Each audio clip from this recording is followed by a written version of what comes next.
ಇಂಥ ದುಸ್ಥಿತಿ ಬರಬಾರ್ದು. ಈ ರಾಜ್ಯ ಸರ್ಕಾರ ಮನಗಂಡು ನಮಗೆ ನ್ಯಾಯವಾದಂತಹ ಯಾವ ಸಾಮಾಜಿಕ ಕಳಕಳಿ ಇಟ್ಕೊಂಡಿದೆ, ಸಮಾಜವಾದವನ್ನು ಅಂತರಾಳದಲ್ಲಿ ಇಟ್ಕೊಂಡಿರೋ ವ್ಯಕ್ತಿಗಳು ದಯಮಾಡಿ ನಮಗೊಂದು ಪ್ರಾಮಾಣಿಕವಾದಂಥ ನ್ಯಾಯ ಒದಗಿಸ್ಕೊಡ್ಬೇಕು ಸರ್ಕಾರ.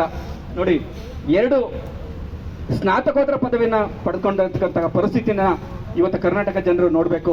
ಇಲ್ಲಿ ಒಬ್ಬರು ಕನಸಲ್ಲ, ರಕ್ತ ಬರ್ತಾ ಇಲ್ಲ, ರಕ್ತ ಕಣ್ಣೀರು ಬರ್ತೈತೆ. ಸ್ವಾಮಿ, ಅರಸೀಕೆರೆಯಿಂದ, ಮೈಸೂರಿಂದ ಬಂದಿದ್ದಾರೆ ಹುಡುಗರು, ಮಂಡ್ಯದಿಂದ ಬಂದಿದ್ದಾರೆ, ಗುಲ್ಬರ್ಗ, ಚಾಮರಾಜನಗರ, ಕೊಳ್ಳೇಗಾಲ ಎಲ್ಲ ಕಡೆಯಿಂದ ಬಂದಿದ್ದಾರೆ. ಇದು ನಮ್ಮ ನೀರೆಲ್ಲ ರಕ್ತ ಕಣ್ಣೀರು. ಕರ್ನಾಟಕದ ವಿವಿಧ ಜಿಲ್ಲೆಗಳಿಂದ ಆಕಾಂಕ್ಷಿಗಳು ಬಂದಿದ್ದಾರೆ.